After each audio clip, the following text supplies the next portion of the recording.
Right then, somewhere that there's been a place of joy and success and honestly really exceeding expectations in recent years has been Manchester United's academy.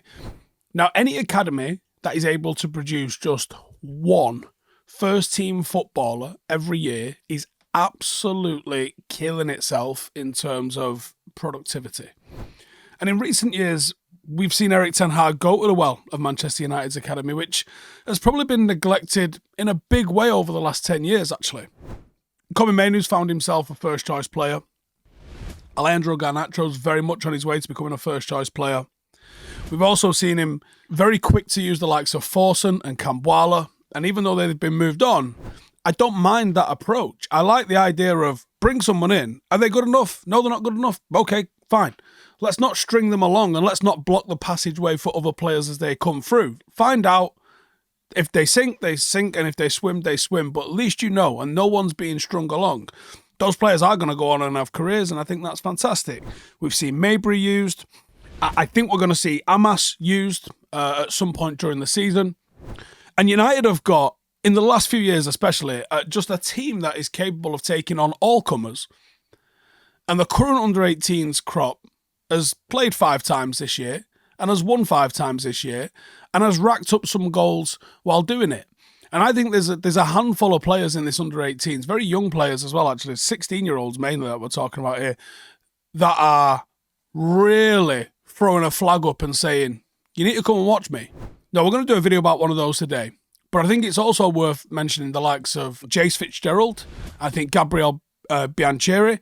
I think these are players that fans are going to get to know the names of very, very quickly. And we've still got the Fletchers, we've still got Ibrahimovs, we've still got Shea Lacey, we've still got an absolute wealth of talent in our academy.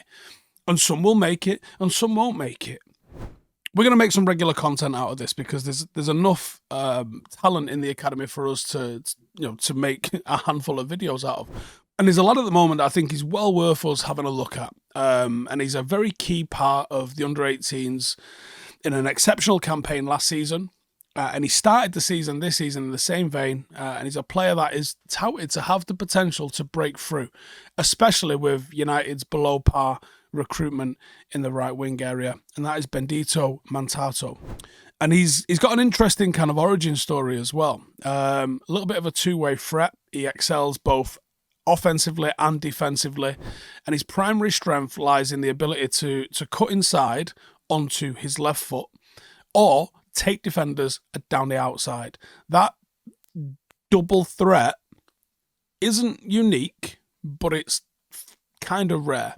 He's got good pace, he's got good footwork, and he's got unpredictability combined with real solid technical fundamentals. He's dangerous, and he's scoring goals at a bit of a freakish kind of rate as well.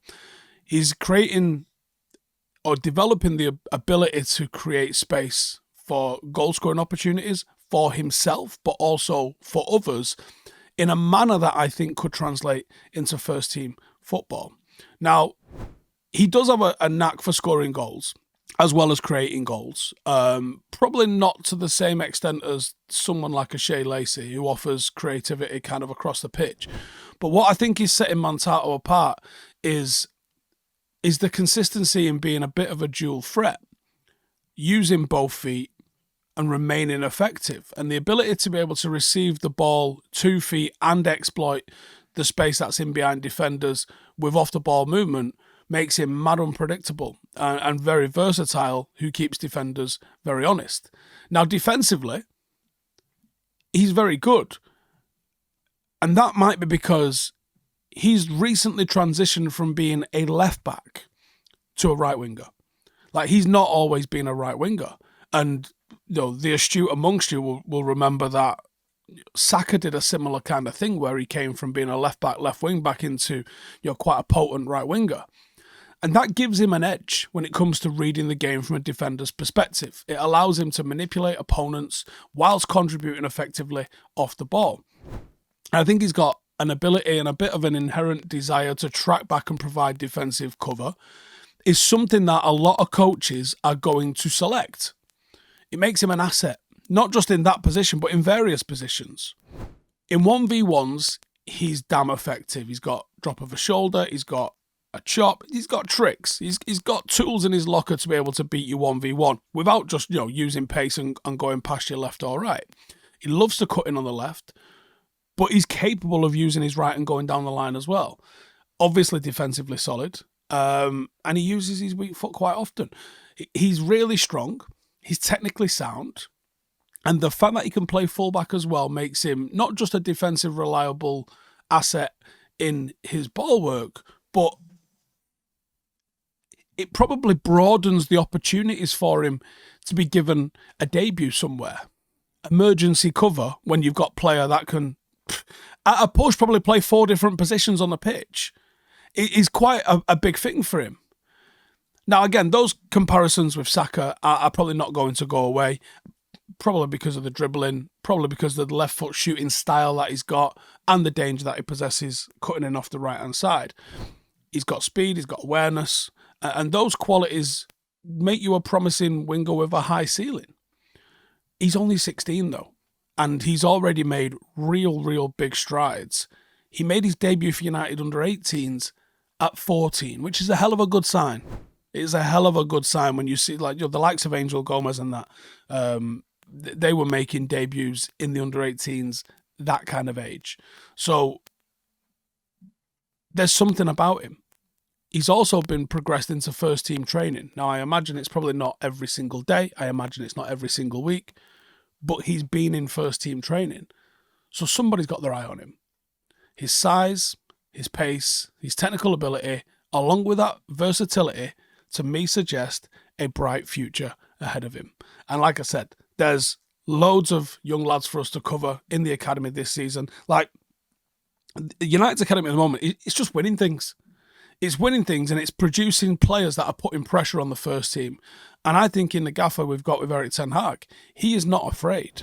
I mean, putting Toby Collier on at halftime against Liverpool tells you that if he backs you, he backs you. And I think you will be given an opportunity quick with Erik ten Hag. And if you impress, you're going to stick around, as the likes of Garnacho and Manu have found. But if you're not up to speed, at least we'll know. And you can move on and try and start your career at a lower level where it suits you a little bit. But I think that's one of the qualities that gets overlooked a little bit with Ten Hag, is that he's quick to give debuts out. And I think that this is one player with the lack of depth that we've got, certainly in the right wing area. I think it only takes one injury at the moment. And obviously Anthony not being around.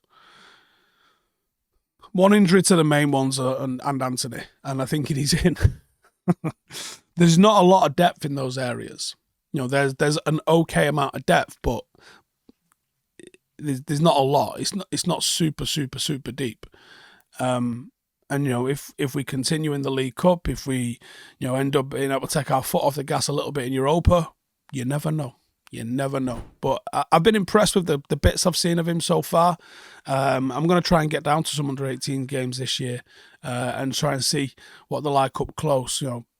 Get a real feel for it when you're watching football at 6 feet away rather than through a screen. So, there's one to keep an eye on. He started this season fantastically, as have the entire under-18 squad. But let me know in the comments, which of the under-18s do you think has got the biggest chance of making it through into the first team? And I'll catch you in the next one. Laters. Hey, thank you for watching the video. If you are new around these parts, then don't forget to subscribe. My channel is proudly supported by my community on Patreon. If you'd like to get a little bit of extra content, a Discord group, meetups, five-a-side games, weekly podcasts, behind the scenes, and even an occasional bit of transfer news as and when I get it, then for the price of a pint, you can show your appreciation for the content that we make and get some goodies for doing so as well. Check the link in the description or click the button right here. You'll also find all of my socials here too if you want to follow me on any of those platforms. Nice one.